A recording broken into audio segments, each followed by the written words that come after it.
Ruang sidang pengadilan agama itu terasa dingin, meski pendingin ruangan berfungsi seadanya. Suara detik jam dinding terdengar jelas, seakan mengiringi ketegangan yang memenuhi ruangan. Di kursi depan, Sari duduk dengan wajah tegar, meski dalam hatinya badai berkecamuk. Ia mengenakan baju sederhana berwarna biru muda, rambutnya disanggul rapi, berusaha menampilkan ketenangan di hadapan semua orang. Namun matanya tidak bisa menutupi rasa sakit yang ia simpan dalam-dalam. Di seberangnya, Arman duduk dengan wajah datar. Pria itu mengenakan kemeja putih dengan lengan tergulung, seakan menunjukkan sikap santai dalam menghadapi perceraian ini. Padahal, di balik sikap acuh itu, ada aura kemenangan yang membuat dada Sari sesak. Ia tahu benar, Arman merasa telah menemukan kehidupan baru bersama perempuan lain yang lebih muda, lebih glamor, dan lebih sesuai dengan gaya hidup ambisiusnya. Hakim membaca berkas perkara dengan suara tegas, lalu mengetukkan palu kecil di meja. Dengan ini, perkara perceraian antara saudara Arman dan saudari Sari resmi dikabulkan. Perkawinan kalian dinyatakan putus. Kalimat itu jatuh seperti petir di telinga Sari, meski ia sudah menduganya. Ada rasa lega karena penderitaannya bersama Arman telah selesai, tetapi juga ada luka mendalam yang sulit terobati. 7 tahun pernikahan mereka runtuh hanya karena nafsu sesaat dan rasa haus akan status sosial. Sari menarik napas panjang, mencoba tetap kuat. Namun sebelum ia sempat bangkit dari kursinya, sebuah suara yang sangat ia kenal dan sangat ia benci, tiba-tiba menyambar. Alhamdulillah. Akhirnya Arman terbebas juga dari perempuan yang tidak tahu cara membahagiakan suami, ujar Bu Ratna, mantan mertuanya, dengan suara lantang penuh kemenangan. Perempuan berusia 55 tahun itu berdiri di sisi Arman, mengenakan kebaya mencolok dengan perhiasan berkilau. Tatapannya menusuk ke arah Sari, seolah ingin memastikan luka itu benar-benar menancap. Sari menggenggam tas tangannya erat. Ia menahan diri untuk tidak menanggapi, meski hatinya terbakar. Dari awal pernikahannya, Bu Ratna memang tidak pernah menyukainya. Baginya, Sari hanyalah perempuan biasa yang tidak mampu mengangkat status keluarga mereka. Arman, anak tunggal kebanggaannya, dianggap pantas mendapatkan perempuan yang lebih kaya, lebih berkelas. Bu, cukup, kata Sari akhirnya. Suaranya bergetar namun tegas. Perceraian ini sudah terjadi. Tidak perlu lagi menambah luka dengan kata-kata seperti itu. Namun Bu Ratna malah tersenyum miring. Luka? Justru sekarang Arman bisa benar-benar bahagia. Sebentar lagi kamu juga akan lihat siapa yang lebih pantas berdampingan dengan anak saya. Ucapan itu membuat Sari sadar. Bu Ratna pasti sudah menyiapkan pengganti dirinya. Ia tahu Arman tidak lama akan menikahi perempuan lain. Mungkin orang yang selama ini menjadi selingkuhannya. Ada rasa getir yang tak bisa ia sembunyikan. Tetapi ia menegakkan kepala, berusaha tidak terlihat hancur. Arman sendiri hanya diam, seakan tidak peduli dengan perang kata antara ibunya dan mantan istrinya. Bagi Sari, sikap dingin itu adalah bukti terakhir bahwa hatinya memang tidak lagi di sana. Pria yang dulu ia cintai, yang dulu ia percaya akan menjadi teman hidupnya selamanya, kini hanyalah orang asing. Sidang bubar, orang-orang mulai keluar. Sari melangkah keluar dari ruang sidang dengan langkah mantap. Di luar, langit mendung menggantung, seolah ikut merasakan suasana hatinya. Namun di balik mendung itu, Sari menatap jauh ke depan. Ia berbisik pada dirinya sendiri, aku tidak akan jatuh selamanya. Ini bukan akhir. Ini awal yang baru. Saat itu, ia mungkin belum tahu bahwa suatu hari kehidupannya akan berbalik. Bahwa akan datang seseorang yang membuatnya berdiri jauh lebih tinggi daripada yang bisa ia bayangkan. Namun tekad itu sudah muncul. Ia tidak akan membiarkan perceraian ini menghancurkan dirinya. Hari-hari setelah perceraian tidak mudah. Banyak tetangga yang berbisik di belakangnya. Sebagian merasa kasihan, sebagian lagi menganggap perceraian itu adalah aib.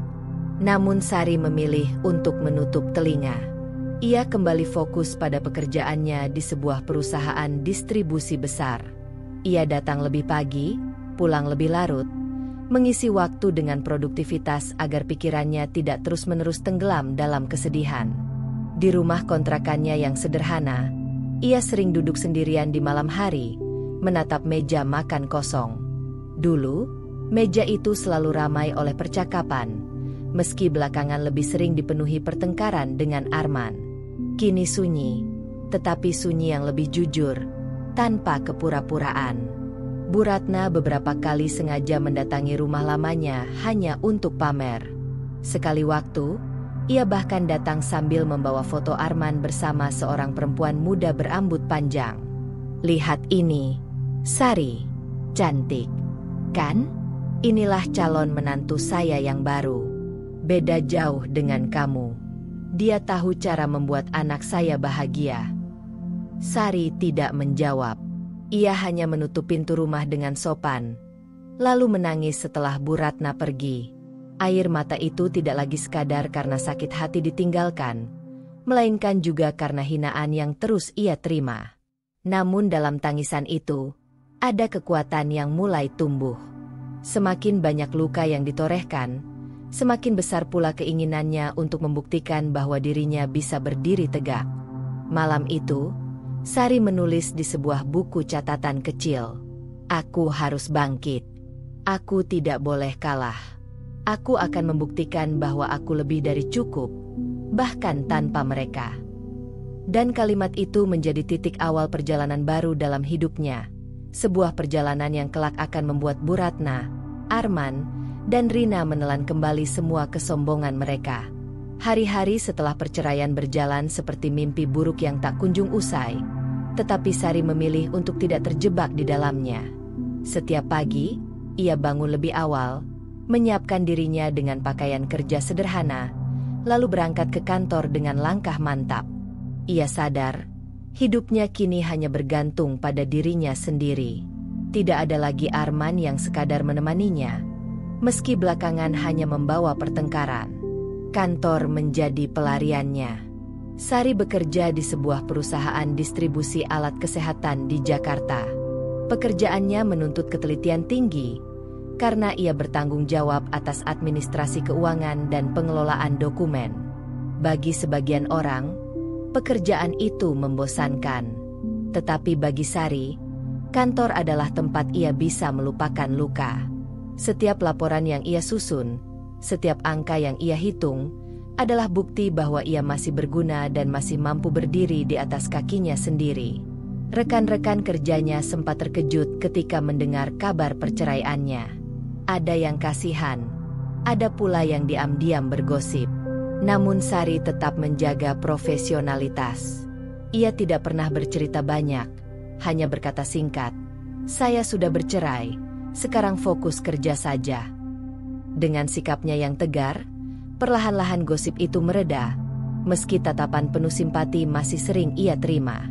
Malam-malam tetap terasa sunyi. Setelah seharian bekerja keras, Sari pulang ke kontrakannya yang mungil. Di dapur kecil, ia menanak nasi untuk dirinya sendiri, lalu duduk di meja makan yang hanya terisi satu piring. Ada kalanya kesepian itu datang menyerbu, terutama saat melihat foto-foto lama pernikahannya tersimpan di rak. Namun setiap kali rasa lemah itu menghampiri, Sari mengingat kembali tekad yang ia tulis di buku catatan kecilnya. "Aku harus bangkit. Aku tidak boleh kalah." Suatu sore, ketika Sari baru saja pulang dari kantor, sebuah mobil mewah berhenti tepat di depan rumah kontrakannya. Jantungnya berdegup kencang ketika melihat siapa yang keluar dari mobil itu. Bu Ratna. Perempuan itu masih sama, berbusana mewah, lengkap dengan perhiasan emas mencolok di leher dan tangannya. Senyumnya penuh arti, seperti seseorang yang baru saja memenangkan pertarungan. "Sari," sapanya dengan nada manis, tapi mengandung racun. "Wah, rumahmu sekarang sederhana sekali. Ya, syukurlah kamu masih bisa hidup meski sudah ditinggal Arman." Sari menelan ludah, mencoba menahan gejolak emosi. Ia tidak ingin menunjukkan kelemahannya di depan mantan mertuanya. "Ada perlu apa, Bu? Datang ke sini?" tanyanya datar. Bu Ratna melangkah masuk tanpa dipersilakan, lalu duduk di kursi ruang tamu yang sederhana. Ia menatap sekeliling dengan ekspresi meremehkan. "Kasihan sekali. Dulu tinggal di rumah besar bersama anak saya. Sekarang dikontrakan sempit begini. Tapi ya, itu memang akibat dari pilihan hidupmu." Sari mengepalkan tangannya, tetapi tetap berusaha sabar. "Bu, saya rasa tidak pantas datang hanya untuk merendahkan saya." Namun Bu Ratna justru tertawa kecil. "Ah, saya hanya ingin memberitahumu kabar gembira. Arman sekarang bahagia sekali dengan istrinya yang baru, Rina. Cantik, muda, dan tentu saja jauh lebih kaya daripada kamu. Dia sering belanja barang branded, sering makan di restoran mahal. Arman juga tampak lebih bersemangat sekarang. Kamu tahu, kan, anak saya itu memang pantas hidup mewah." Kalimat demi kalimat itu menusuk hati Sari seperti belati. Ia tahu Arman memang cepat menikah lagi, tapi mendengar Bu Ratna memamerkan dengan begitu congkaknya tetap saja membuat dadanya sesak. Meski begitu, ia menolak menunjukkan rasa sakitnya. "Kalau Bu Ratna bahagia dengan menantu baru, saya ikut senang. Tapi saya harap Bu tidak perlu datang ke sini hanya untuk menyakiti saya," jawab Sari dengan suara tenang. Sikap tenang itu justru membuat Bu Ratna semakin gregetan. "Sombong sekali kamu. Padahal jelas-jelas kamu kalah jauh. Jangan pura-pura tegar. Sari, kamu harus tahu, hidupmu tidak akan pernah bisa menandingi kebahagiaan Arman bersama Rina." Sari berdiri, lalu membuka pintu rumah. "Saya tidak ingin berdebat. Kalau tidak ada keperluan lain, lebih baik Ibu pulang." Bu Ratna berdiri dengan wajah merengut, tapi sebelum pergi, ia sempat berbisik sinis. "Suatu hari nanti, kamu akan menyesal karena kehilangan anak saya." Setelah mobil Bu Ratna melaju pergi, Sari menutup pintu dan akhirnya membiarkan air matanya jatuh. Bukan karena ia masih mencintai Arman, melainkan karena terus-menerus diremehkan dan dibandingkan. Namun dalam tangis itu, tekadnya semakin kuat. Ia sadar, tidak ada gunanya membuktikan apa-apa kepada Bu Ratna saat ini. Yang lebih penting adalah membuktikan pada dirinya sendiri bahwa ia bisa hidup bahagia, tanpa perlu bergantung pada siapapun. Hari-hari berikutnya, Sari semakin giat bekerja. Ia mulai menerima proyek tambahan, membantu perusahaan menyiapkan laporan keuangan tahunan. Atas kerja kerasnya, atasannya mulai memperhatikan, bahkan memberi pujian. "Kamu ini pekerja keras, Sari," kata atasannya suatu hari. "Saya percaya, kalau kamu terus begini, kariermu bisa naik lebih cepat." Ucapan itu membuat hati Sari menghangat. Untuk pertama kalinya setelah perceraian, ia merasa dihargai atas usahanya sendiri, bukan karena status sebagai istri seseorang. Malam itu, di buku catatannya, ia menulis, "Hari ini aku sadar, aku bisa bertahan. Mereka boleh meremehkan, tapi aku punya diriku sendiri. Aku akan terus melangkah sampai suatu hari mereka melihat bahwa aku lebih kuat dari yang mereka kira." Dan meski ia belum tahu bagaimana masa depan akan berbalik, benih kekuatan itu sudah tumbuh. Benih yang kelak akan membuatnya berdiri tegak, bahkan lebih tinggi daripada Arman, Rina, dan Bu Ratna. Malam itu, gedung pertemuan sebuah hotel bintang 5 di pusat Jakarta tampak ramai. Lampu kristal berkilauan dari langit-langit tinggi, menyinari ratusan tamu undangan yang hadir dalam acara tahunan perusahaan-perusahaan besar di bidang distribusi dan kesehatan. Bagi Sari, ini adalah pertama kalinya ia menghadiri acara sebesar itu sebagai perwakilan dari perusahaannya. Ia mengenakan gaun sederhana berwarna krem, tidak mencolok, namun cukup anggun untuk membuatnya merasa percaya diri. Setelah perceraian, ia berusaha menata hidup dengan fokus pada karir. Ia tahu malam itu bisa menjadi kesempatan untuk membangun jaringan profesional, Meskipun dalam hatinya ia merasa canggung berada di tengah orang-orang berjas mewah dan gaun glamor. Sari berdiri di sudut ruangan sambil memegang segelas jus jeruk. Ia mencoba menikmati suasana, meski pikirannya dipenuhi rasa was-was. Aku hanya perlu bersikap profesional. Tidak perlu merasa kecil hati, batinnya. Saat itulah, seorang pria menghampirinya. Tingginya menjulang, wajahnya tegas namun ramah, dengan senyum yang membuat orang merasa dihargai. Ia mengenakan setelan jas abu-abu yang tampak berkelas tanpa berlebihan. "Permisi," ujarnya sopan. "Apakah saya boleh berdiri di sini sebentar?" Sudut ini tampaknya cukup tenang dibandingkan bagian lain. Sari sedikit terkejut, namun segera mengangguk. "Silakan." Pria itu berdiri di sampingnya, kemudian memperkenalkan diri. "Nama saya Aditya. Saya bekerja di salah satu perusahaan yang menjadi sponsor acara ini." Sari menoleh, menatapnya sekilas. Nama itu tidak asing. Ia pernah mendengar di kalangan bisnis bahwa Aditya adalah salah satu eksekutif muda yang berpengaruh di industri distribusi besar. Namun ia tidak menunjukkan kekagumannya. "Saya Sari," jawabnya singkat. "Saya dari PT Nusantara Medika, bagian administrasi." Aditya tersenyum, seakan menghargai sikap sederhana Sari. "Senang bertemu denganmu, Sari. Sepertinya ini pertama kali saya melihatmu di acara semacam ini." Sari mengangguk pelan. "Ya, biasanya saya lebih banyak bekerja di balik meja. Atasan saya yang biasanya hadir. Tapi kali ini, kebetulan saya diminta menggantikan." Ada rasa canggung yang muncul. Sari tidak terbiasa mengobrol santai dengan pria asing, apalagi setelah luka perceraian yang masih segar. Ia takut salah menafsirkan sikap orang lain, atau bahkan lebih buruk, membuka pintu bagi kekecewaan baru. Namun Aditya tidak terburu-buru. Ia berbicara dengan nada tenang, tidak menekan, seolah memahami bahwa lawan bicaranya membutuhkan ruang. Mereka berbincang tentang hal-hal ringan, bagaimana padatnya acara, betapa sulitnya lalu lintas menuju hotel, bahkan tentang makanan yang disajikan malam itu. "Acaranya megah sekali," komentar Sari sambil melirik meja buffet. "Tapi rasanya agak berlebihan hanya untuk sebuah pertemuan bisnis."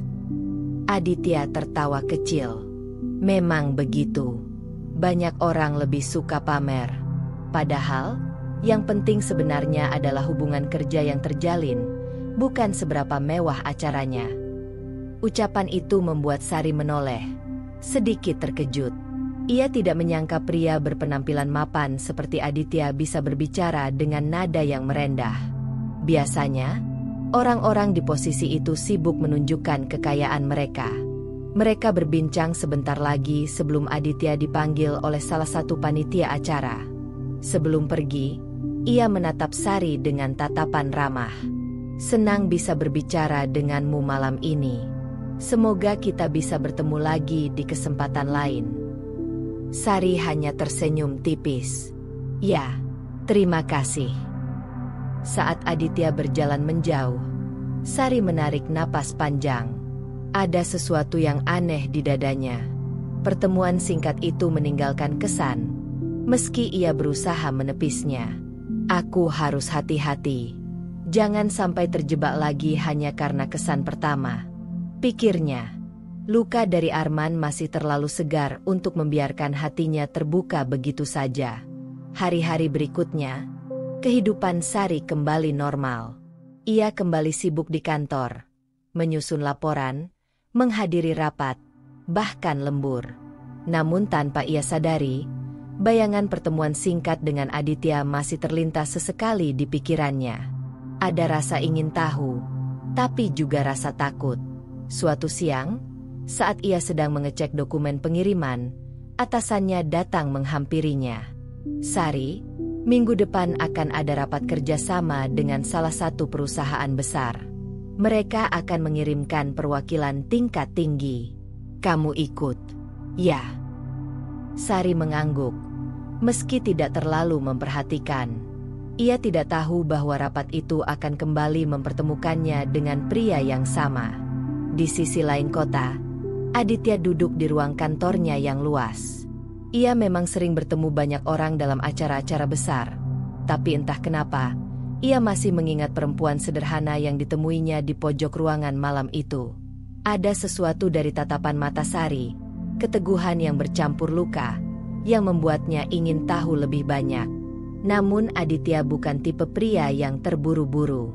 Ia tahu, kesan pertama hanya awal. Yang lebih penting adalah kesempatan berikutnya, saat ia bisa mengenal lebih dalam. Dan kesempatan itu ternyata tidak perlu menunggu lama. Malam itu, sebelum tidur, Sari menulis lagi di buku catatannya. Hari ini aku bertemu seseorang yang berbeda. Ramah, tenang, dan tidak seperti orang-orang sombong yang sering aku jumpai. Tapi aku tidak boleh lengah. Hatiku belum siap. Aku harus tetap berhati-hati. Ia menutup buku itu, lalu merebahkan diri. Dalam gelap, ia berusaha meyakinkan dirinya bahwa itu hanyalah pertemuan biasa. Namun jauh di dalam hatinya, ia tahu ada sesuatu yang mulai berubah. Hari itu, udara Jakarta terasa panas meski matahari belum mencapai puncaknya. Sari baru saja selesai menghadiri rapat di kantor cabang dan memutuskan untuk mampir sebentar ke pusat perbelanjaan besar di bilangan Sudirman. Ia ingin membeli beberapa kebutuhan rumah sekaligus hadiah kecil untuk rekan kerjanya yang baru saja melahirkan. Dengan pakaian kerjanya yang sederhana, blus putih dan rok hitam selutut, Sari melangkah masuk ke lobi mall. Ia tidak menyangka, langkahnya justru akan membawanya pada pertemuan yang kelak ia kenang sebagai salah satu momen paling menyakitkan sekaligus paling menguatkan dalam hidupnya. Suara nyaring yang sangat ia kenal terdengar memanggil. Itu kan Sari. Astaga, betapa kebetulan sekali kita bertemu di sini. Sari menoleh. Matanya langsung menangkap sosok Bu Ratna yang berjalan mendekat, lengkap dengan gaun batik modern dan kalung emas mencolok di lehernya. Senyum Bu Ratna tidak pernah benar-benar ramah. Selalu ada nada merendahkan di baliknya. Dan kali ini, ia tidak sendirian. Di sampingnya berjalan seorang perempuan muda berambut panjang, mengenakan tas tangan bermerek yang harganya mungkin setara dengan gaji Sari selama berbulan-bulan. Ini loh, Sari, ujar Bu Ratna dengan nada penuh kebanggaan. Kenalkan, ini menantu baru saya, Rina.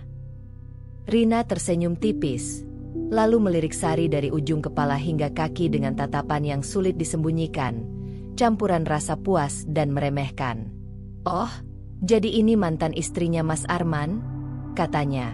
Suaranya terdengar seolah-olah menegaskan siapa yang sekarang lebih unggul.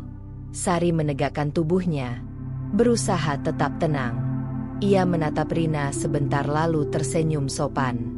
Senang berkenalan denganmu. Namun Bu Ratna belum selesai. Ia segera menggandeng lengan Rina dan mulai memamerkannya seperti trofi. Rina ini luar biasa. Sari, bukan hanya cantik, tapi juga berasal dari keluarga terpandang. Orang tuanya punya bisnis properti di Surabaya. Tidak heran kalau dia selalu tampil elegan. Lihat tasnya, itu hadiah dari Arman minggu lalu. Dibeli langsung di Singapura. Belum lagi perhiasannya, semua asli. Rina pura-pura tersipu, tapi jelas sekali ia menikmati sorotan itu. Ia bahkan menambahkan, iya, Mas Arman memang tahu cara membahagiakan istri. Kami sering makan malam di restoran bintang 5. Baru kemarin kami liburan ke Bali, nginap di resort yang private. Pokoknya hidup saya sekarang terasa seperti mimpi indah. Setiap kata menusuk telinga Sari. Hatinya terasa diremas. Tetapi ia tahu ia tidak boleh menunjukkan kelemahannya. Jika ia terpancing, maka Bu Ratna akan semakin puas. Dengan suara tenang, Sari hanya berkata, "Syukurlah kalau Arman bahagia. Itu yang memang ibu inginkan sejak dulu, bukan?" Kalimat sederhana itu justru membuat Bu Ratna terdiam sejenak. Tatapannya menyipit, seolah tidak menyangka Sari bisa merespons dengan begitu elegan. Namun alih-alih mundur, ia semakin giat menunjukkan kesombongannya. Tentu saja, anak saya memang pantas mendapatkan yang terbaik. Bukankah sekarang kamu bisa lihat sendiri betapa lebih pantasnya Rina menjadi menantu saya? Dia tahu cara menjaga penampilan, cara membawa diri. Tidak seperti... Bu Ratna sengaja menghentikan kalimatnya, membiarkan udara penuh sindiran. Sari tetap tersenyum. Ia menatap Bu Ratna dengan mata yang tenang, lalu menjawab pelan, "Kalau itu membuat ibu bahagia, saya ikut mendoakan. Setiap orang punya jalannya masing-masing." Jawaban itu membuat Rina tersentak, seolah merasa kehilangan panggung. Ia segera meraih tangan Bu Ratna dan berkata manja, "Yuk, Bu, kita belanja lagi. Jangan lama-lama di sini." Sebelum pergi, Bu Ratna masih sempat menepuk tangan Sari dengan gaya sok akrab. "Kasihan kamu, Sari. Tapi jangan khawatir. Suatu hari kamu juga bisa menemukan seseorang lagi, meskipun tentu tidak akan sehebat Arman." Mereka lalu pergi, meninggalkan aroma parfum mahal yang menusuk hidung. Sari berdiri di tempatnya beberapa saat. Jantungnya berdebar, dadanya sesak. Namun di wajahnya tidak ada raut sedih yang ia tunjukkan pada orang lain. Ia menarik napas panjang, lalu melanjutkan langkahnya menuju toko yang dituju. Di dalam hatinya, ia berkata pada diri sendiri, "Biarlah mereka pamer. Aku tidak perlu membuktikan apa-apa hari ini. Waktuku akan datang. Aku hanya perlu sabar."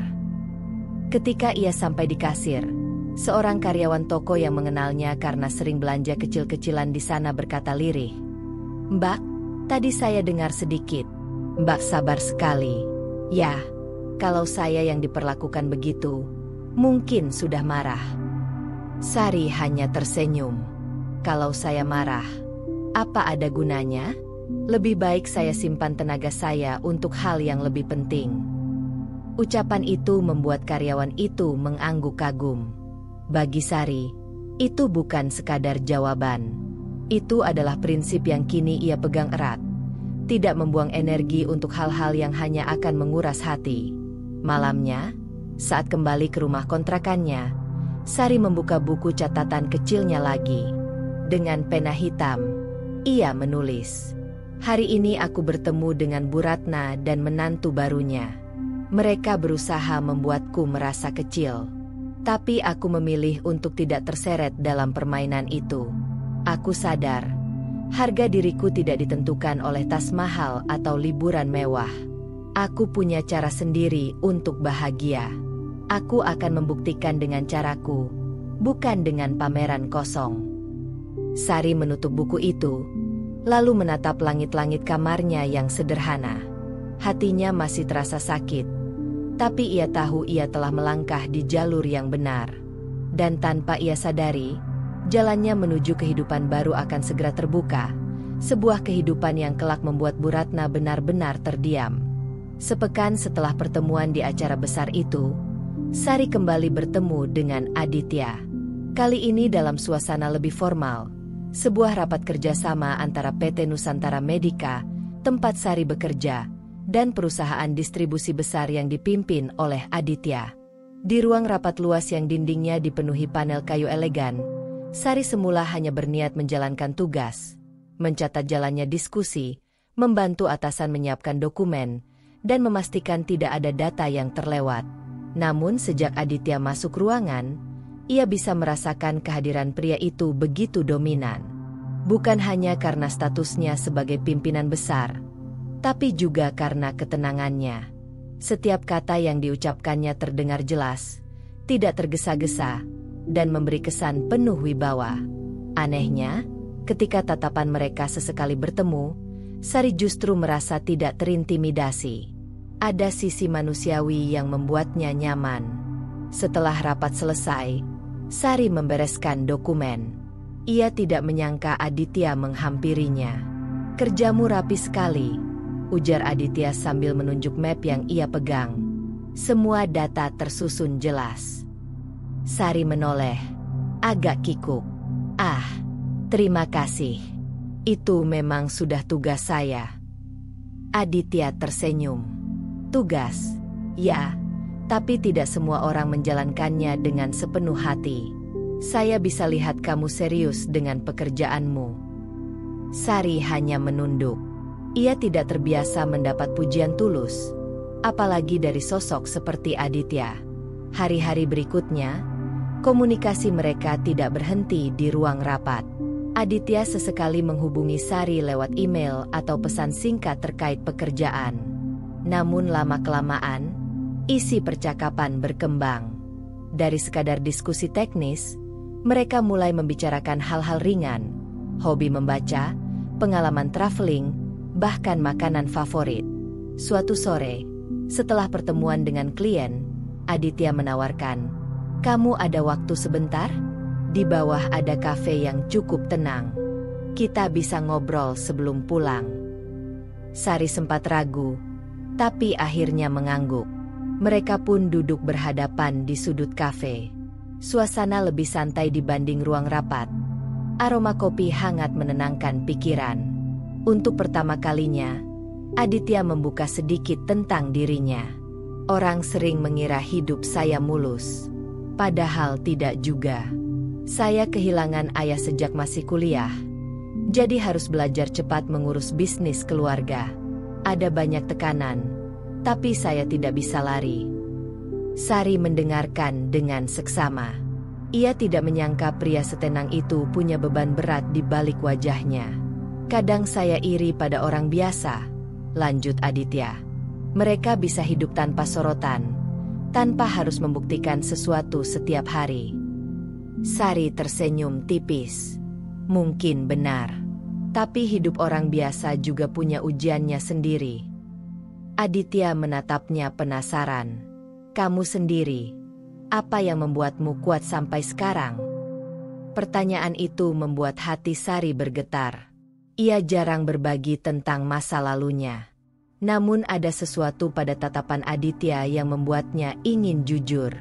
"Aku pernah gagal dalam pernikahan," katanya pelan. "Aku pikir rumah tangga bisa bertahan dengan cinta saja. Ternyata tidak. Ada ambisi, ada ego, ada mertua yang ikut campur. Sampai akhirnya aku menyerah." Aditya tidak menanggapi dengan rasa kasihan, melainkan dengan penghargaan. "Kamu jujur sekali. Tidak banyak orang berani mengakui kegagalannya. Tapi menurut saya, justru itu yang membuatmu kuat." Sari terdiam. Kata-kata itu menembus hatinya. Biasanya, jika orang mendengar kisah perceraiannya, mereka memberi tatapan iba atau gosip di belakang. Tapi Aditya berbeda. Ia melihat sisi keberanian, bukan kelemahan. Percakapan sore itu menjadi titik balik. Sari mulai merasa ada ruang aman bersama Aditya. Ia tidak lagi harus berpura-pura kuat setiap saat. Di hadapan pria itu, ia bisa menjadi dirinya sendiri.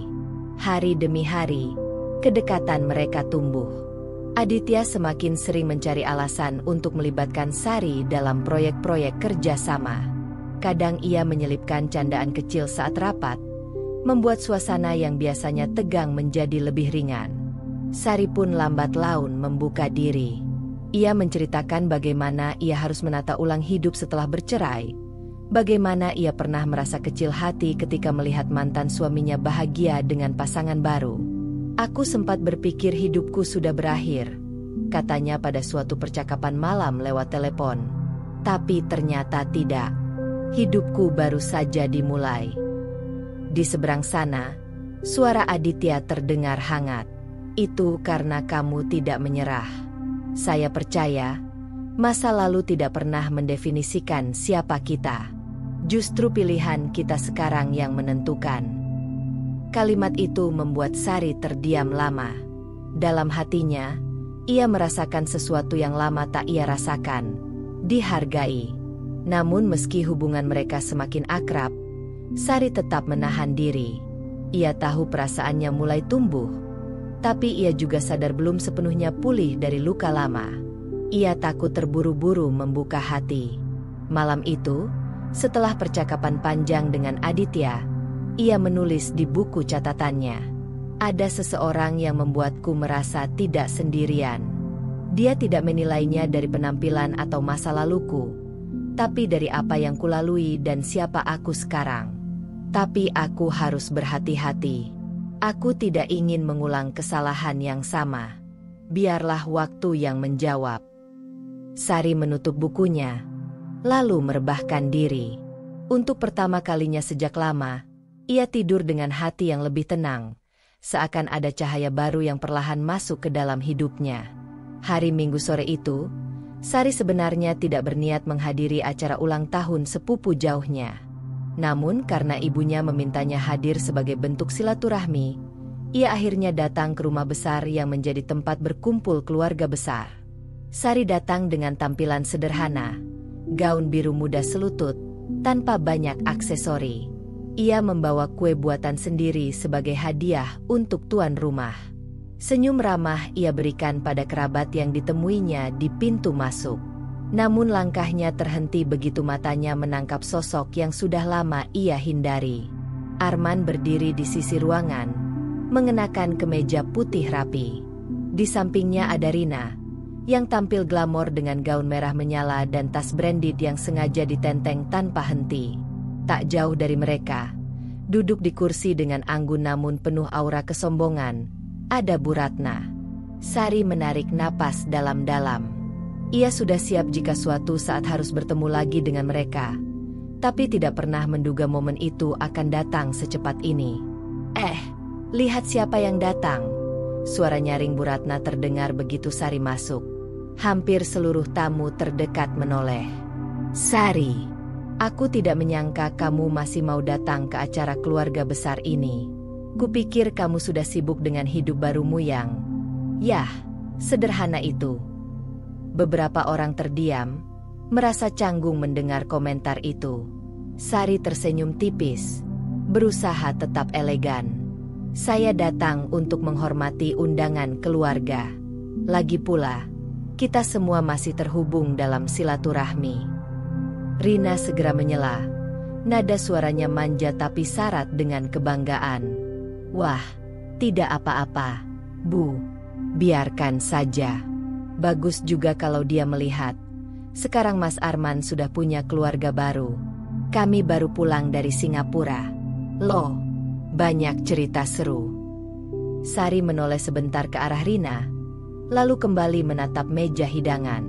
"Selamat datang kembali. Semoga perjalanannya menyenangkan," jawabnya singkat. Arman sendiri tampak gelisah. Ia menatap Sari dengan sorot mata yang sulit diartikan, campuran rasa bersalah dan gengsi. Ia tidak ikut menambah komentar, tapi kehadirannya saja sudah cukup membuat suasana terasa menekan. Beberapa kerabat mencoba mencairkan suasana dengan obrolan ringan. Namun Bu Ratna kembali membuka topik yang membuat Sari menjadi pusat perhatian. "Kamu kerja di perusahaan kesehatan itu, kan, Sar?" tanyanya dengan nada yang terdengar basa-basi, padahal syarat sindiran. "Gajinya berapa sih? Bisa mencukupi hidupmu? Soalnya kalau lihat penampilanmu, ya, masih seperti dulu. Sederhana sekali." Beberapa orang tampak tak nyaman. Namun Sari tidak terpancing. Ia menegakkan tubuhnya dan menjawab, "Saya bersyukur dengan pekerjaan saya. Mungkin sederhana, tapi saya menikmatinya. Itu lebih dari cukup." Rina terkekeh pelan. "Mas, coba bayangkan kalau aku yang hidup sederhana begitu. Aku pasti stres. Untung Mas Arman tahu cara membahagiakan istri." Ia menggenggam lengan Arman erat-erat, seolah ingin menegaskan posisinya. Sari hanya menanggapi dengan senyum kecil. Dalam hatinya, ia berkata pada dirinya sendiri, "Aku tidak perlu ikut permainan mereka. Hidupku tidak ditentukan oleh pembandingan mereka." Ketegangan makin memuncak ketika sesi foto keluarga tiba. Tuan rumah meminta semua kerabat untuk berfoto bersama. Sari berdiri agak di belakang, berusaha tidak menonjol. Namun Bu Ratna dengan sengaja bersuara keras. "Rina, kamu berdiri di depan. Kamu kan menantu baru keluarga kita. Pantas dapat tempat utama. Tidak seperti, ya, mantan yang sekarang hanya tamu." Kalimat itu membuat beberapa orang tersentak.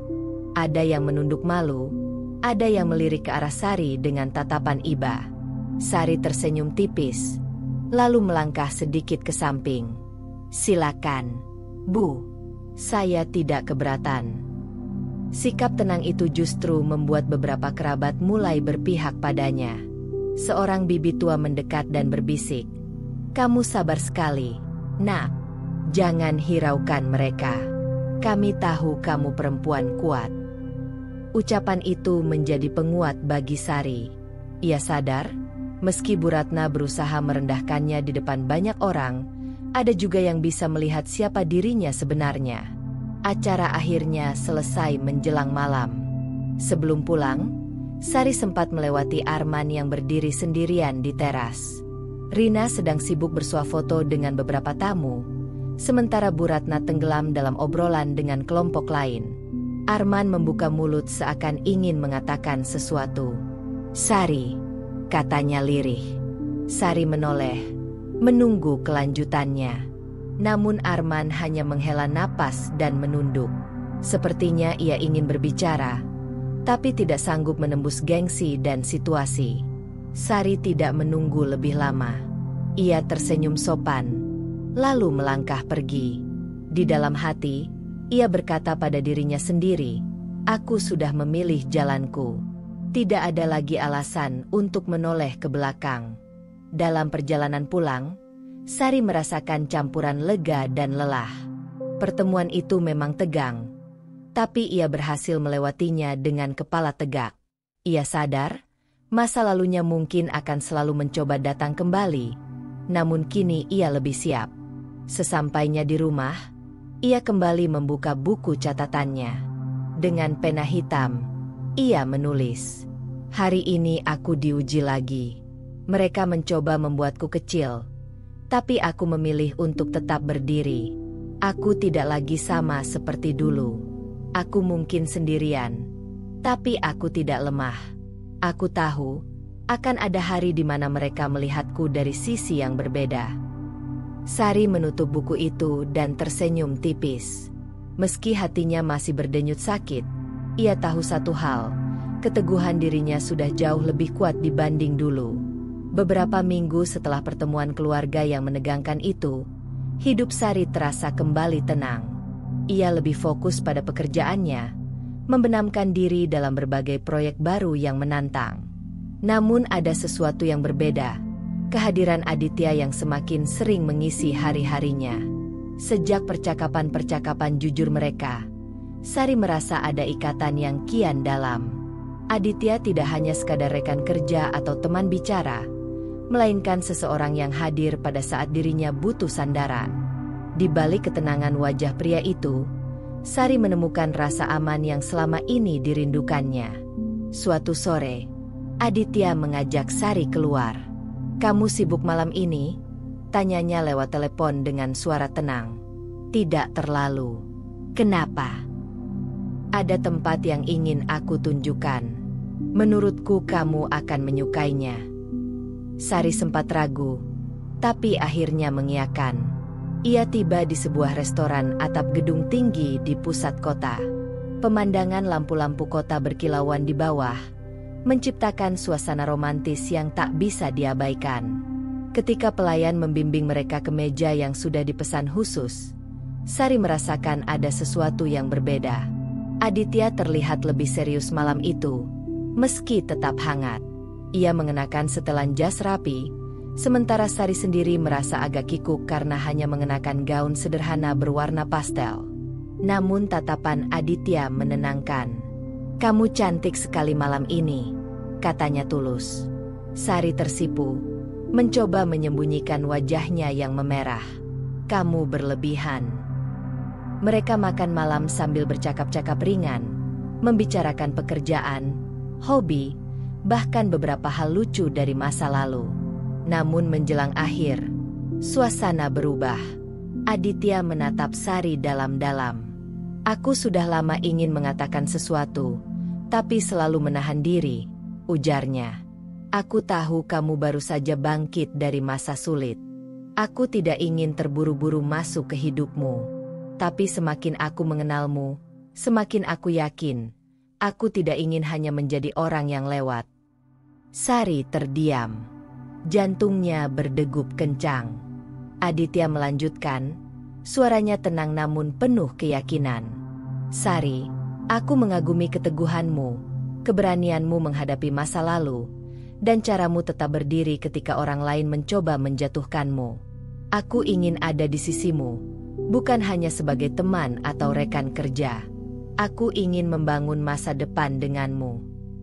Kemudian, dengan gerakan tenang, Aditya mengambil sebuah kotak kecil dari sakunya. Ia membuka kotak itu, menampilkan cincin sederhana namun elegan. Will you marry me? Sari menutup mulutnya dengan tangan. Air matanya berkilat, bukan karena sedih, melainkan karena perasaan haru yang tak terbendung. Aditya, suaranya bergetar. Aku tidak menyangka ini. Aku tidak menuntut jawaban cepat, kata Aditya lembut. Aku tahu luka lamamu masih ada, tapi aku berjanji, aku tidak akan membuatmu melalui itu sendirian lagi. Sari menatapnya lama, mencoba mencari kata-kata. Semua kenangan pahit bersama Arman dan Bu Ratna melintas di benaknya. Semua ejekan, semua rasa rendah diri. Tapi di hadapannya sekarang ada seseorang yang tidak menilainya dari masa lalu, melainkan dari siapa dirinya saat ini. Dengan napas terengah, ia akhirnya mengangguk. Ya, Aditya, aku mau. Aditya tersenyum lega. Ia menyematkan cincin itu di jari manis Sari. Tepuk tangan kecil terdengar dari beberapa pengunjung lain yang tanpa sengaja menyaksikan momen itu. Sari menunduk, masih terisak, tapi kali ini dengan senyum yang tulus. Untuk pertama kalinya setelah lama, ia merasa benar-benar dihargai dan dicintai. Malam itu, setelah mereka meninggalkan restoran, Aditya menggenggam tangan Sari erat-erat di parkiran. Mulai sekarang, kamu tidak sendiri lagi. Apapun yang terjadi, kita hadapi bersama. Sari menatapnya, merasa hangat. Aku tidak tahu apa yang menunggu kita di depan, tapi aku percaya padamu. Aditya mengangguk, dan aku percaya padamu. Keesokan harinya, Sari menuliskan sesuatu di buku catatannya. Semalam, hidupku berubah. Dari seorang perempuan yang pernah dipandang rendah, aku kini menjadi seseorang yang diinginkan untuk dibawa ke masa depan. Aku menerima lamarannya, bukan karena aku ingin membalas masa lalu, tapi karena aku ingin benar-benar memulai bab baru. Aku tidak lagi menoleh ke belakang. Aku sudah punya seseorang yang akan berjalan bersamaku. Sari menutup bukunya dengan senyum. Kini, awal kehidupan baru benar-benar sudah dimulai. Kabar pertunangan Sari dengan Aditya menyebar lebih cepat dari yang ia bayangkan. Bukan karena Sari mengumumkannya secara terbuka, melainkan karena beberapa rekan kantor yang kebetulan hadir di restoran malam itu ikut menceritakan momen lamaran tersebut. Dalam hitungan hari, berita itu sampai ke telinga banyak orang, termasuk seseorang yang paling tidak Sari harapkan, Bu Ratna. Pagi itu, di ruang tamu rumah mewahnya, Bu Ratna sedang duduk dengan secangkir kopi sambil menonton televisi. Rina, menantu barunya, baru saja selesai bersuah foto dengan gaun tidur satin, kemudian bergabung. Bu, lihat ini, ada yang kasih kabar. Katanya Sari sudah dilamar orang, kata Rina sambil menyodorkan ponselnya dengan ekspresi penuh keheranan. Bu Ratna menoleh sekilas, lalu terkekeh sinis. Hah? Dilamar? Sama siapa? Jangan-jangan cuma pria biasa-biasa saja. Kalau benar begitu, ya tetap saja hidupnya tidak akan sebanding dengan kehidupanmu sekarang. Rina ikut tertawa kecil. Katanya sih orang kantornya. Entahlah. Aku tidak yakin setinggi apa posisinya. Tapi aku yakin tidak akan lebih mapan daripada Mas Arman. Lagi pula, apa yang bisa diharapkan dari janda seperti dia? Bu Ratna meletakkan cangkirnya dengan suara keras di meja, menandakan kejengkelannya. Sudah jelas, Sari itu tidak pernah tahu diri. Dulu sudah kuberi kesempatan jadi bagian keluarga ini, tapi dia malah gagal membuat Arman bahagia. Sekarang dia sok-sokan dapat calon suami baru. Hah, mau dibandingkan dengan kamu? Tidak ada apa-apanya. Rina tersenyum puas mendengar sanjungan itu. Ia kemudian duduk di samping mertuanya. Betul sekali, Bu.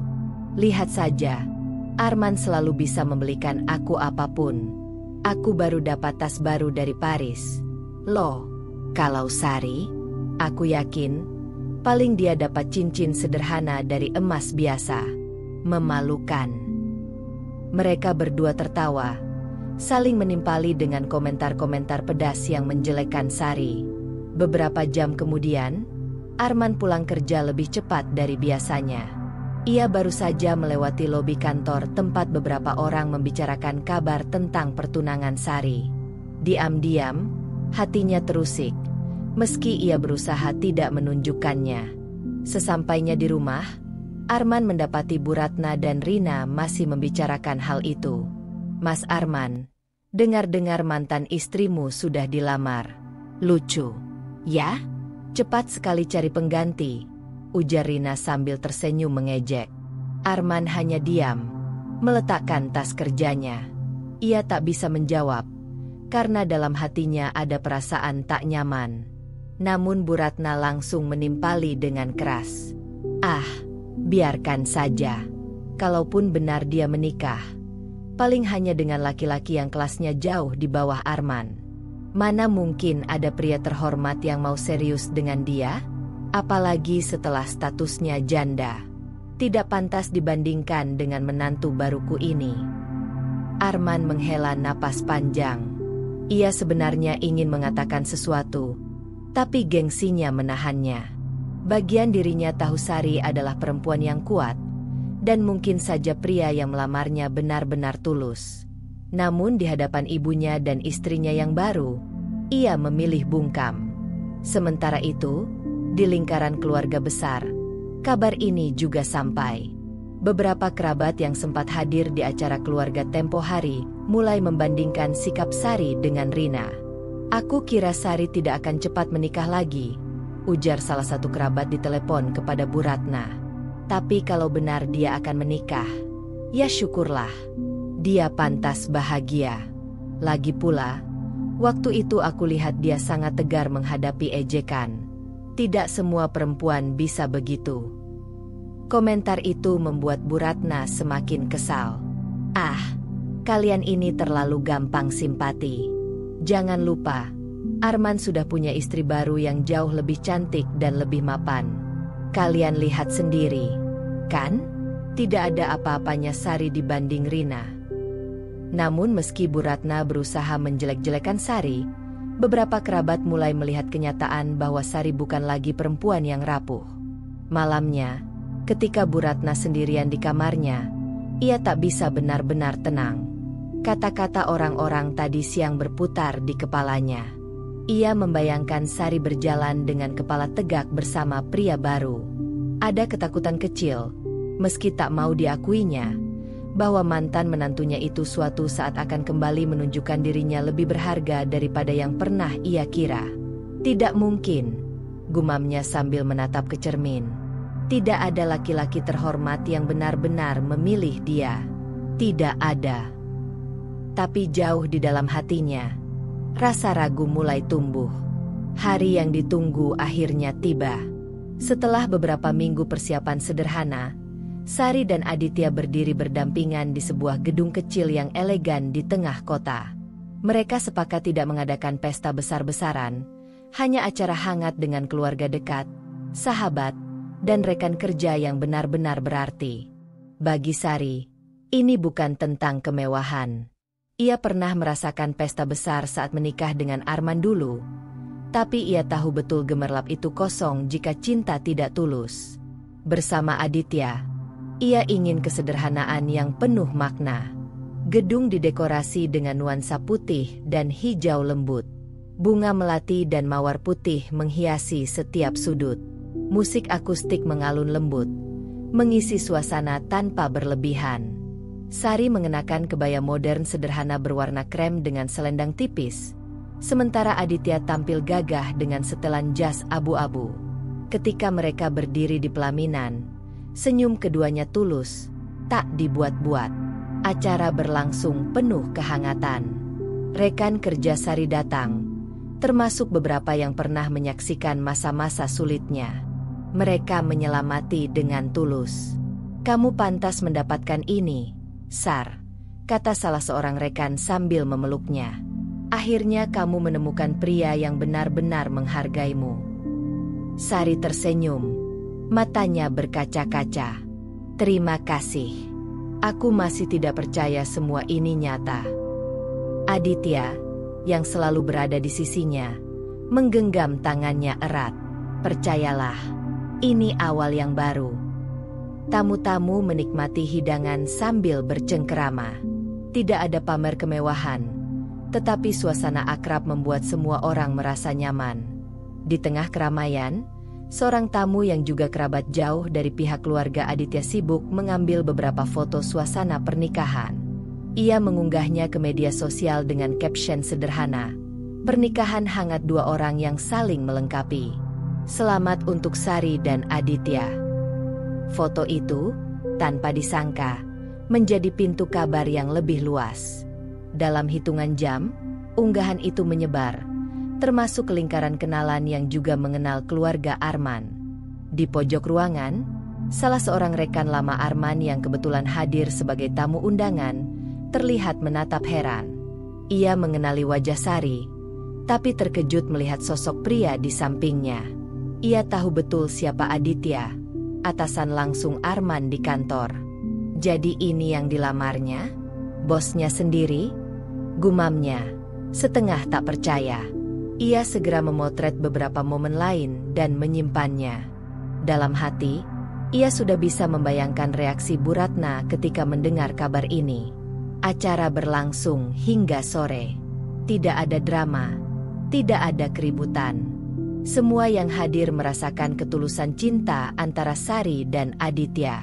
Ketika upacara selesai, Sari sempat menulis catatan singkat di buku tamu yang disediakan oleh sahabatnya. "Hari ini aku benar-benar merasakan arti bahagia. Bukan karena pesta megah, tapi karena hati yang tenang. Aku tidak lagi berjalan sendirian." Aditya membacanya sambil tersenyum. "Itu yang selalu aku ingin dengar darimu." Sari menatapnya dengan mata berkaca-kaca, lalu merangkul lengannya. Namun di luar sana, kabar pernikahan itu mulai menjadi bisik-bisik. Beberapa tamu sudah tak sabar membicarakannya di luar gedung. "Aku heran, bagaimana reaksi Bu Ratna kalau tahu Sari menikah dengan bos Arman sendiri?" ucap salah satu tamu dengan nada penuh drama. "Pasti marah besar. Selama ini dia selalu meremehkan Sari. Kalau tahu kenyataannya, dia bisa syok." Tawa kecil terdengar, meski penuh rasa penasaran. Tak ada yang bisa menebak. Kabar ini hanya soal waktu sebelum benar-benar sampai ke telinga keluarga Arman. Dan ketika itu terjadi, kehidupan mereka semua akan berubah. Sore menjelang malam, Sari dan Aditya pamit pada para tamu. Mereka berjalan keluar gedung, diiringi tepuk tangan dan doa restu. Mobil sederhana yang disiapkan sahabat Sari menunggu di depan. Sari melirik ke belakang, melihat semua senyuman hangat yang mengantar mereka. Tidak ada rasa rendah diri, tidak ada rasa kalah. Ia berdiri tegak, melangkah bersama Aditya menuju awal baru. "Inilah hidupku sekarang. Aku bukan lagi bayangan dari masa lalu. Aku adalah diriku sendiri, dan aku punya seseorang yang benar-benar memilihku apa adanya." Dan di balik senyum bahagia itu, ia tidak tahu bahwa kabar pernikahannya sedang berlari cepat ke arah orang-orang yang dulu merendahkannya. Hari-hari setelah pernikahan terasa seperti udara segar bagi Sari. Setelah melewati masa lalu penuh luka bersama Arman, kini ia bisa membuka mata setiap pagi dengan perasaan damai. Tidak ada lagi pertengkaran soal ambisi, tidak ada lagi tekanan dari mertua yang selalu menuntut, dan yang paling penting, tidak ada lagi rasa takut dicap gagal. Rumah baru mereka berada di sebuah kawasan perumahan yang asri, tidak megah berlebihan, tetapi rapi, hangat, dan penuh kenyamanan. Aditya yang memilihkan tempat itu dengan satu alasan sederhana. Aku ingin kamu selalu merasa tenang begitu melangkah masuk ke rumah. Bagi Sari, kata-kata itu lebih berharga dari harta apapun. Setiap pagi, Sari menyiapkan sarapan sederhana. Teh hangat, roti bakar, dan sesekali bubur ayam yang mereka beli di gerobak dekat rumah. Aditya, meski seorang bos besar di perusahaan, tidak pernah menuntut hidangan mewah. Ia justru menikmati hal-hal kecil yang mereka lakukan bersama. Enak sekali, Sar, ujar Aditya sambil menyendok bubur. Kamu tahu, makan seperti ini membuatku lebih bersemangat menghadapi hari. Sari tersenyum. Padahal cuma bubur pinggir jalan, Mas. Bukan buburnya, tapi temannya, jawab Aditya sambil menatapnya hangat. Sari terkekeh. Dalam hatinya, ia merasakan kontras yang begitu besar. Dulu, setiap pagi bersama Arman terasa seperti medan perang. Ia harus mempersiapkan sarapan yang mewah, sementara Arman sering mengkritik, terlalu asin, kurang enak, atau bahkan tak disentuh sama sekali. Kini, kebahagiaan hadir dari hal sesederhana makan bersama di meja kecil. Selain pekerjaan, Aditya selalu menyempatkan waktu untuk mendengarkan Sari. Malam-malam mereka sering dihabiskan dengan percakapan ringan, tentang mimpi, rencana masa depan, atau sekadar cerita lucu dari kantor. Suatu malam, saat mereka duduk di teras rumah, Sari berkata dengan suara pelan, "Kadang aku masih merasa mimpi, Mas. Aku takut terbangun dan semua ini hilang." Aditya meraih tangannya. "Sar, aku tidak akan pernah melepaskanmu. Aku tidak peduli masa lalumu. Aku memilihmu karena aku tahu kamu kuat. Dan aku ingin jadi bagian dari kekuatan itu." Air mata Sari menetes, bukan karena sedih, melainkan karena rasa syukur.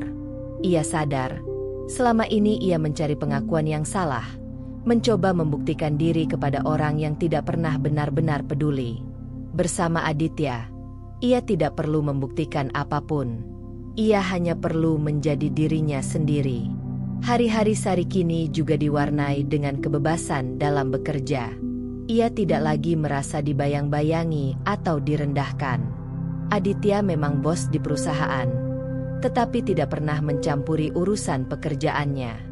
Justru ia mendorong Sari untuk berkembang sesuai passionnya.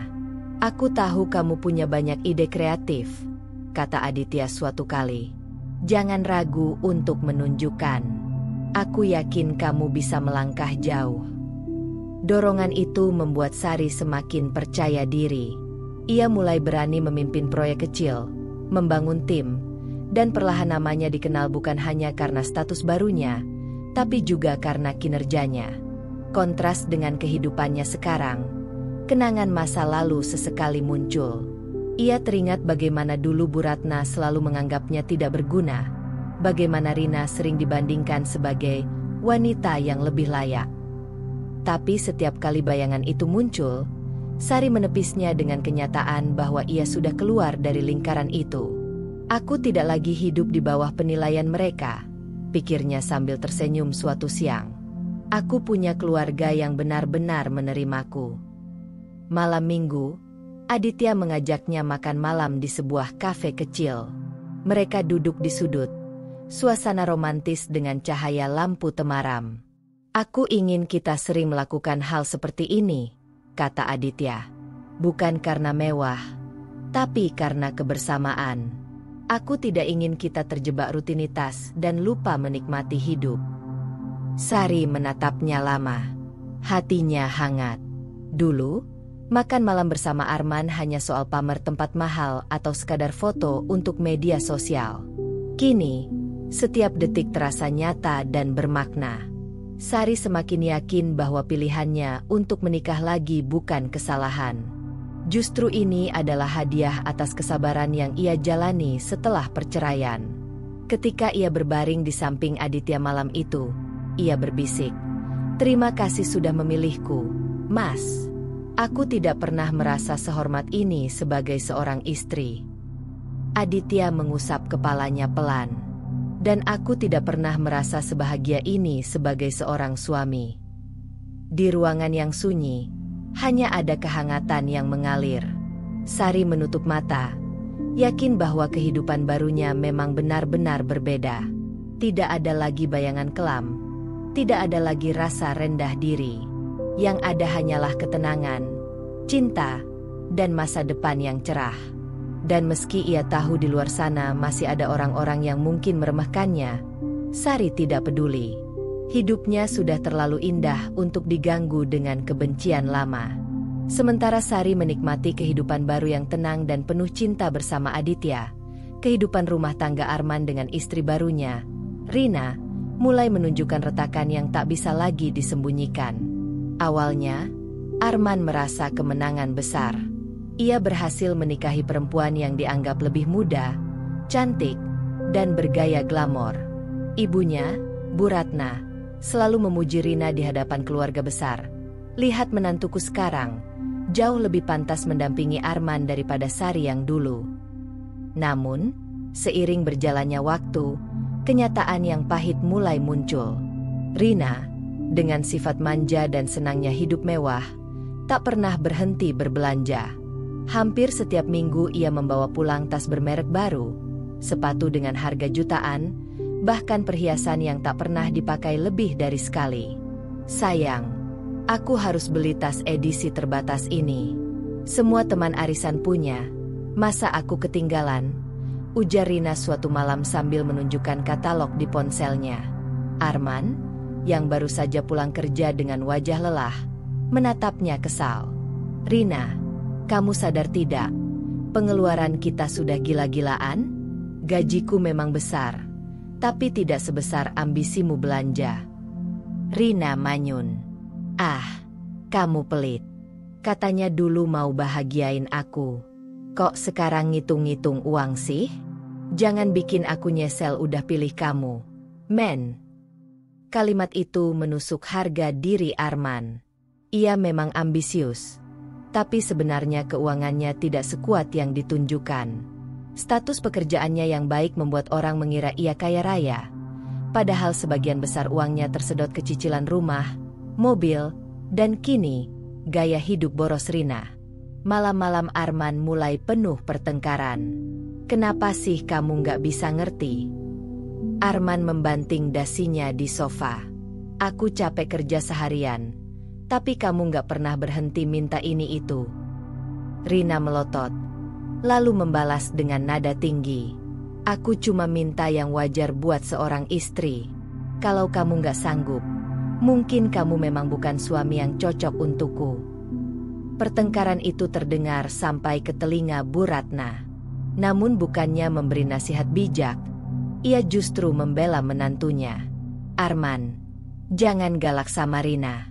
Dia masih muda. Wajar kalau ingin senang-senang.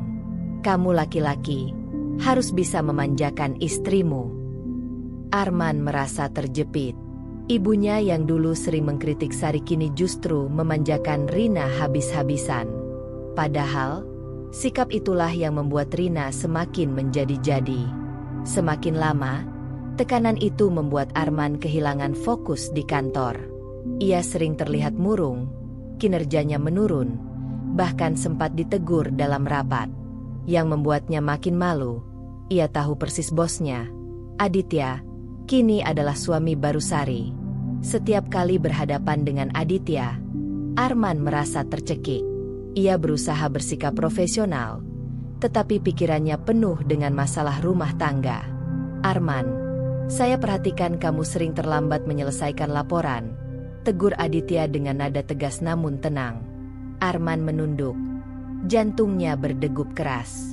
"Maaf, Pak. Saya sedang banyak urusan pribadi." Aditya hanya menatapnya sejenak, lalu berkata, "Urusan pribadi jangan sampai mengganggu pekerjaan. Kamu tahu konsekuensinya kalau performamu terus menurun." Arman keluar dari ruangan dengan wajah pucat. Ia sadar posisinya tidak sekuat dulu.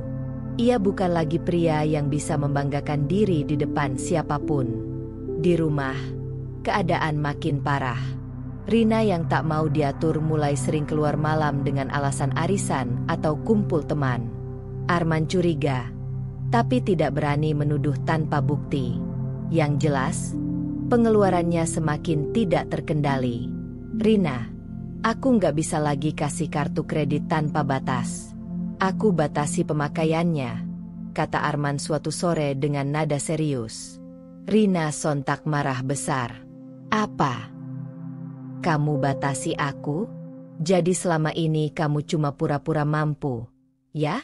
Pantas aja sering ngomel kalau aku belanja. Aduh, aku malu kalau sampai teman-teman tahu suamiku ternyata miskin gaya." Arman merasa darahnya mendidih. Kata-kata itu menghancurkan egonya. Dulu, ia bangga bisa meninggalkan Sari untuk menikah dengan Rina. Ia yakin Rina akan membuat hidupnya lebih terhormat. Namun kenyataan yang terjadi justru sebaliknya. Rumah tangga yang penuh pertengkaran, boros, dan jauh dari kata bahagia. Suatu malam, setelah pertengkaran besar, Arman duduk sendirian di ruang tamu. Rumah terasa kosong meski terang benderang. Ia menatap foto pernikahannya dengan Rina yang terpajang di dinding. Wajahnya muram. "Apa aku salah? Dulu aku pikir dengan meninggalkan Sari, aku akan dapat kehidupan yang lebih baik. Tapi sekarang, malah makin tertekan." Ia menutup wajah dengan kedua tangan. Untuk pertama kalinya, Arman mulai merasakan penyesalan. Namun egonya menahannya untuk mengakui. Ia tidak berani mengaku di depan ibunya, apalagi di depan orang lain, bahwa pernikahannya tidak seindah yang dipamerkan. Yang lebih ironis, kabar tentang kebahagiaan Sari bersama Aditya perlahan mulai sampai ke telinganya. Dan itu membuat luka harga dirinya semakin dalam. Di sisi lain, Rina tampak tidak peduli. Ia sibuk dengan dunianya sendiri, dengan pamer di media sosial, dengan pesta arisan, dengan belanja tanpa henti. Baginya, pernikahan hanyalah tiket untuk hidup mewah. Jika Arman tidak lagi mampu memberinya itu, ia bisa saja berpaling kapan saja. Sementara Arman, yang dulu merasa menang karena bisa meninggalkan Sari, kini justru terjebak dalam rumah tangga rapuh yang sewaktu-waktu bisa runtuh. Dan retakan itu semakin melebar dari hari ke hari. Hari itu, suasana kantor sedang sibuk. Seluruh karyawan dipanggil untuk menghadiri rapat besar di ruang pertemuan. Arman, yang baru beberapa bulan pindah ke perusahaan barunya, datang dengan langkah tergesa. Ia berharap jabatan barunya bisa menjadi pelarian dari tekanan rumah tangganya bersama Rina. Namun begitu masuk ke ruangan rapat, jantungnya hampir berhenti. Di depan ruangan, berdiri seorang pria berwibawa dengan senyum tenang. "Aditya." Arman tertegun.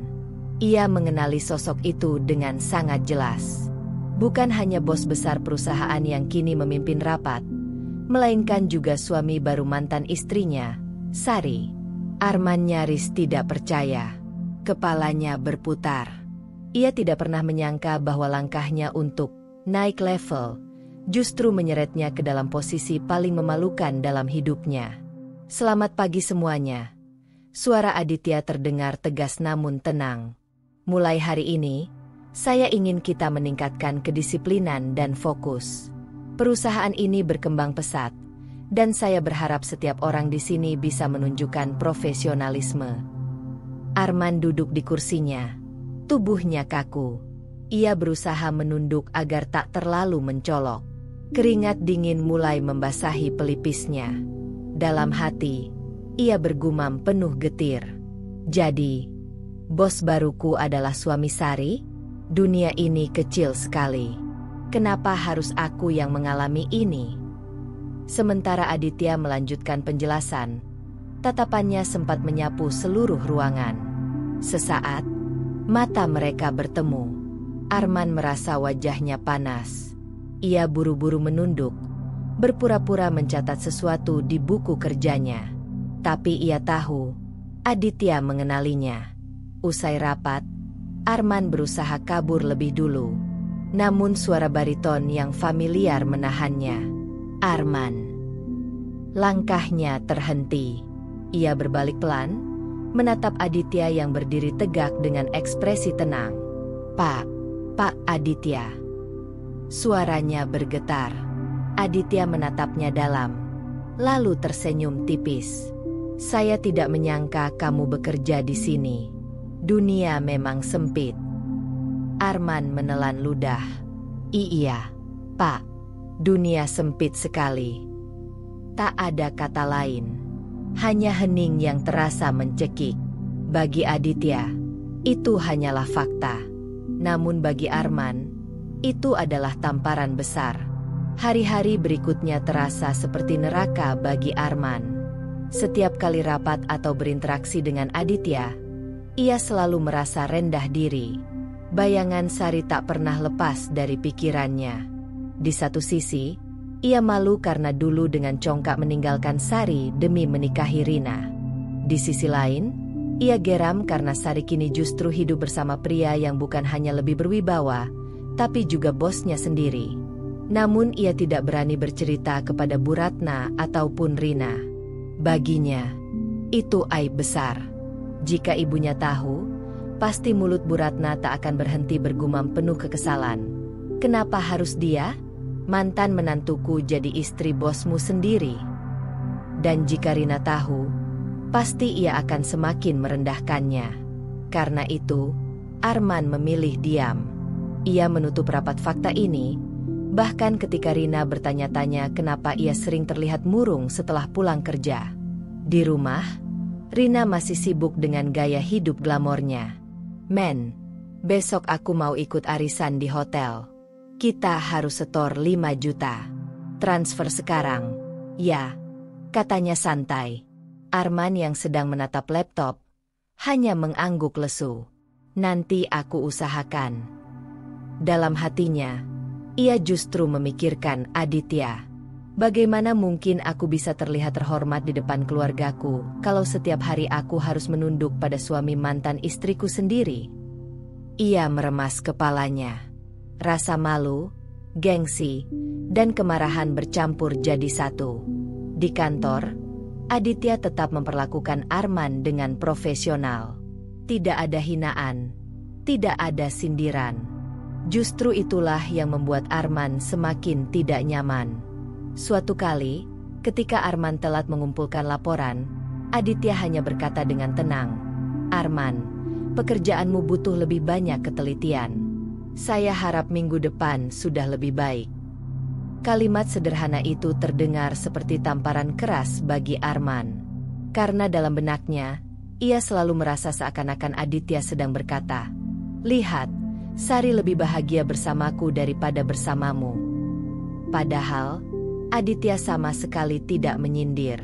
Ia benar-benar bersikap sebagai atasan. Malam itu, Arman tidak bisa tidur. Ia duduk di ruang kerja kecilnya, menatap kosong ke arah meja. Bayangan Sari datang lagi, senyumnya yang lembut, kesabaran yang dulu sering ia abaikan, ketulusan yang ia buang demi mengejar ambisi semu. Kini, Sari berada di tempat yang jauh lebih tinggi, sementara dirinya terjebak dalam rumah tangga yang berantakan dan pekerjaan yang membuatnya merasa kecil. Untuk pertama kalinya, ia merasa benar-benar kalah. Dan yang paling menyakitkan, tidak ada seorang pun yang tahu betapa rendah dirinya sekarang. Tidak ibunya, tidak Rina. Semua masih menganggapnya sebagai pria sukses. Padahal kenyataannya, setiap hari ia harus menunduk di hadapan pria yang menjadi simbol kekalahan terbesarnya. Hari itu, Bu Ratna terlihat sangat bersemangat. Ia baru saja mendengar kabar samar-samar bahwa Sari sudah menikah lagi. Tentu saja, sebagai mantan mertua yang masih menyimpan gengsi besar, ia ingin membuktikan bahwa menantu barunya, Rina, jauh lebih unggul. Men, Rin, ikut ibu besok. Kita ketemu Sari, kata Bu Ratna sambil menyusun rencana. Aku mau tunjukkan kalau hidup kalian tetap lebih baik daripada dia. Arman tercekat. Dadanya langsung sesak. Sudah berminggu-minggu ia menutupi fakta memalukan. Bos barunya adalah Aditya, suami baru Sari. Ia tidak pernah menceritakannya kepada ibunya atau Rina. Karena itu sama saja dengan menampar wajahnya sendiri. Namun kali ini, ia tidak bisa menghindar. Pertemuan itu diatur di sebuah restoran keluarga yang cukup tenang. Sari datang lebih dulu bersama Aditya.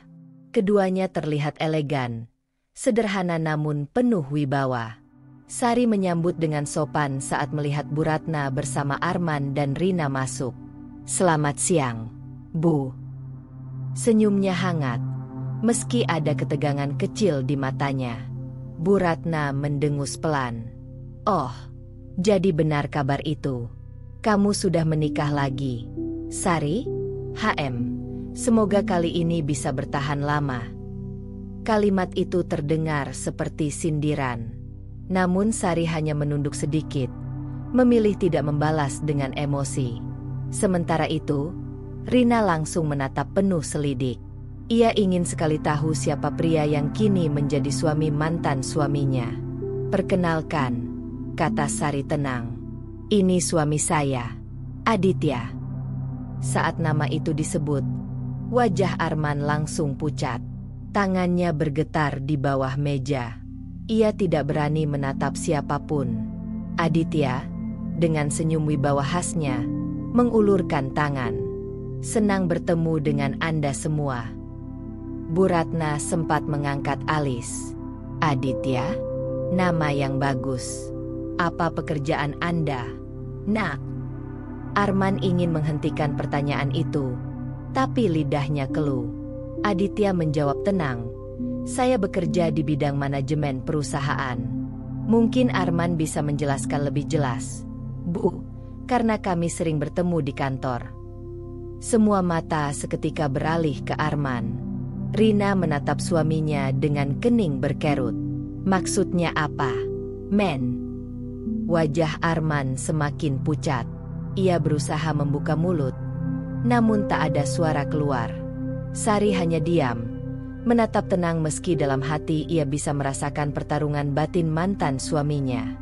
Akhirnya Aditya menambahkan dengan nada ringan, "Meski penuh arti, Arman bekerja di perusahaan yang saya pimpin. Jadi, bisa dibilang dia adalah salah satu staf saya." Kata-kata itu jatuh seperti bom. Bu Ratna ternganga. Rina menutup mulutnya dengan tangan, nyaris tak percaya. Sementara Arman menunduk dalam-dalam. Wajahnya merah padam karena malu. Suasana meja makan mendadak kaku. Jadi, kamu, bosnya Arman?" Suara Bu Ratna bergetar, setengah tidak percaya. Aditya mengangguk sopan. "Benar, Bu." Rina langsung menoleh tajam pada Arman. "Kenapa kamu tidak pernah cerita? Selama ini kamu diam-diam kerja di bawah suami mantan istrimu sendiri." Arman menggertakkan gigi. Ia ingin membantah, tapi kata-katanya mati di tenggorokan. Semua kebohongannya selama ini terkuak tanpa bisa ditutupi lagi. Bu Ratna memukul meja pelan. "Astaga, Arman, malunya ibu. Selama ini kamu bikin aku bangga. Aku pikir kamu sudah jauh lebih baik dari Sari." Ternyata ia tidak melanjutkan. Namun tatapan kecewa di matanya membuat Arman semakin terpuruk. Sari menarik napas panjang, lalu berkata lembut, "Bu, saya tidak berniat mempermalukan siapapun. Hidup setiap orang punya jalannya sendiri. Saya hanya ingin menjalani kehidupan baru saya dengan baik." Kalimat itu membuat suasana semakin menyesakan. Justru karena Sari bersikap elegan, rasa malu di pihak Arman dan keluarganya semakin dalam. Rina menatap sinis pada Arman. "Jadi ini sebabnya kamu akhir-akhir ini murung, ya? Kamu malu kerja di bawah suami mantan istrimu sendiri?" Arman tak sanggup menjawab. Ia hanya menunduk. Gengsinya hancur berkeping-keping. Pertemuan itu berakhir tanpa kehangatan. Bu Ratna pulang dengan wajah masam. Rina penuh amarah. Dan Arman membawa pulang rasa malu yang tak terkatakan. Sementara itu, Sari menggenggam tangan Aditya di bawah meja, berbisik lirih. "Aku tidak ingin membuat masalah, Mas." Aditya menatapnya tenang. "Kamu tidak melakukan apa-apa yang salah, Sar. Biarkan waktu yang menunjukkan kebenarannya." Dan di dalam hati, Sari tahu, hari itu adalah titik balik. Untuk pertama kalinya, kebenaran benar-benar terbuka di hadapan semua pihak. Rahasia terbesar akhirnya terbongkar, dan tidak ada jalan kembali lagi. Pertemuan di restoran kemarin masih membekas di hati semua orang. Kabar bahwa Aditya, suami baru Sari, adalah bos Arman menyebar cepat di lingkar keluarga besar mereka. Tak ada yang menyangka bahwa perempuan yang dulu sering diremehkan, kini justru berdiri di posisi yang lebih tinggi. Bagi Bu Ratna, kabar itu adalah hantaman telak. Selama ini ia merasa bisa pamer dengan menantu barunya, Rina, yang katanya lebih kaya dan lebih pantas daripada Sari. Namun kenyataan berkata lain, Rina hanya pandai menghamburkan uang, sementara Sari justru membangun kehidupan baru yang stabil bersama pria berwibawa. Hari itu, Bu Ratna mengumpulkan Arman dan Rina di rumahnya. Wajahnya kusut, nada bicaranya penuh kekecewaan. "Aku benar-benar tidak habis pikir. Bagaimana bisa mantan menantu yang dulu kita remehkan sekarang jadi istri bosmu sendiri, Arman? Malunya aku di depan keluarga besar." Arman menunduk. Wajahnya penuh rasa bersalah. "Saya juga tidak menyangka, Bu. Itu di luar kendali saya. Tapi kamu bisa cerita dari awal, kan? Kenapa harus menutupi? Kamu pikir bisa selamanya sembunyi dari fakta memalukan ini?" Nada Bu Ratna meninggi. Arman mengepalkan tangan. Ia ingin membela diri, tapi setiap kata hanya terdengar lemah. Rina yang sedari tadi diam, akhirnya angkat bicara. "Bu, jadi selama ini saya ikut pamer ke sana kemari. Padahal ternyata Sari hidupnya jauh lebih mapan daripada saya. Orang-orang pasti menertawakan saya sekarang." Rina menutupi wajah dengan tangannya. Perasaan minder mulai menggerogoti dirinya. Semua baju mahal, tas branded, dan pesta arisan mewah yang selama ini ia banggakan, tiba-tiba terasa tidak ada artinya. Sementara itu, di rumahnya, Sari duduk di balkon bersama Aditya. Angin sore berhembus lembut, menenangkan pikirannya. "Mas, aku masih merasa tidak enak. Pertemuan kemarin membuat mereka malu. Aku tidak ingin terlihat seperti sengaja membalas dendam." Aditya menatap istrinya dengan tenang. "Kamu tidak melakukan apa-apa, Sari. Justru sikapmu yang tenang itulah yang membuat semuanya jelas. Mereka sendiri yang membandingkan. Kamu hanya menjalani hidupmu dengan cara yang elegan." Sari tersenyum tipis. Meski hatinya pernah hancur oleh perlakuan Arman dan keluarganya, ia tidak lagi ingin larut dalam dendam. Yang terpenting baginya sekarang adalah masa depan, bukan masa lalu. Hari Minggu, keluarga besar dari pihak Arman berkumpul dalam acara ulang tahun salah satu kerabat. Sari dan Aditya juga diundang, karena masih dianggap bagian dari lingkaran keluarga. Begitu Sari datang dengan Aditya, semua mata langsung menoleh. Ada bisikan-bisikan kecil, tatapan penuh kagum sekaligus heran. Mereka tampak harmonis, sederhana tapi berkelas. Bu Ratna yang biasanya cerewet, justru terdiam kaku.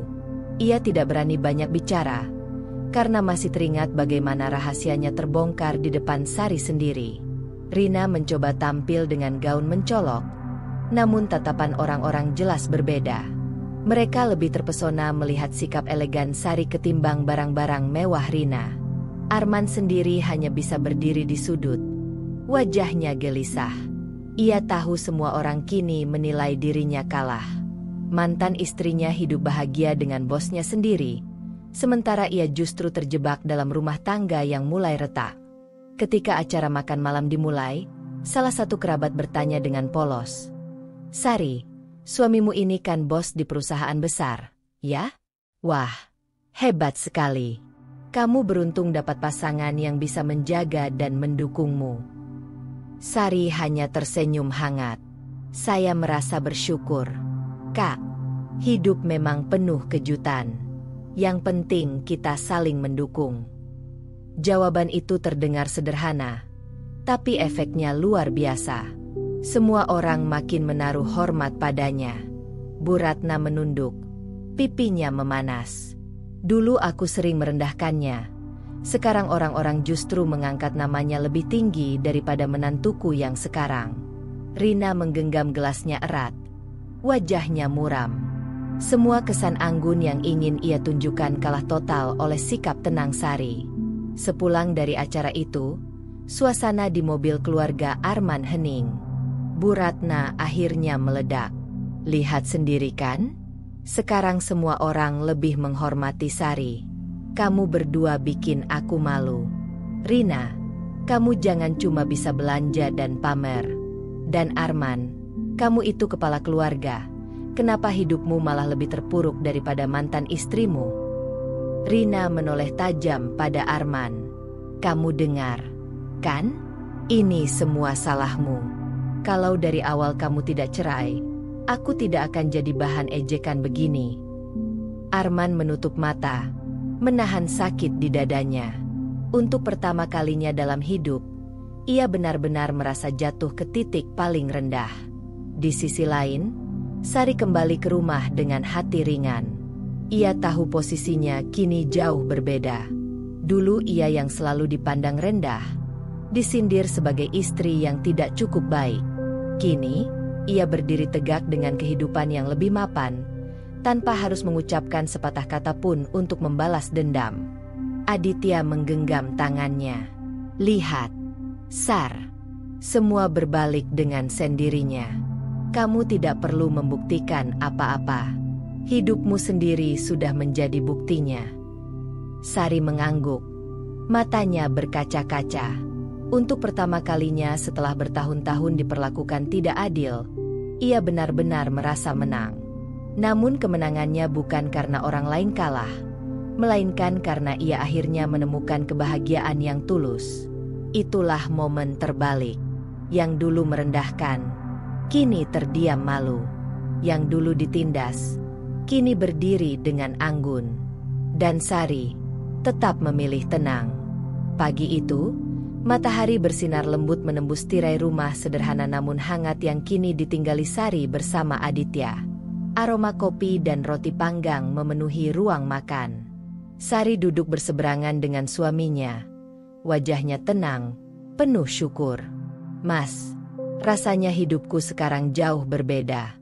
Bukan karena rumah ini mewah atau tidak, tapi karena hatiku damai," ucap Sari sambil menatap Aditya dengan senyum tulus. Aditya meraih tangannya. "Kamu sudah melalui banyak hal, Sar. Kamu layak mendapat ketenangan. Dan aku beruntung bisa menemanimu di titik ini." Sari mengangguk. Hatinya hangat. Semua luka lama terasa perlahan sirna, berganti dengan kebahagiaan sederhana yang tidak pernah ia bayangkan sebelumnya. Beberapa hari kemudian, keluarga besar kembali mengadakan acara. Kali ini suasananya lebih cair, tidak sekaku dulu.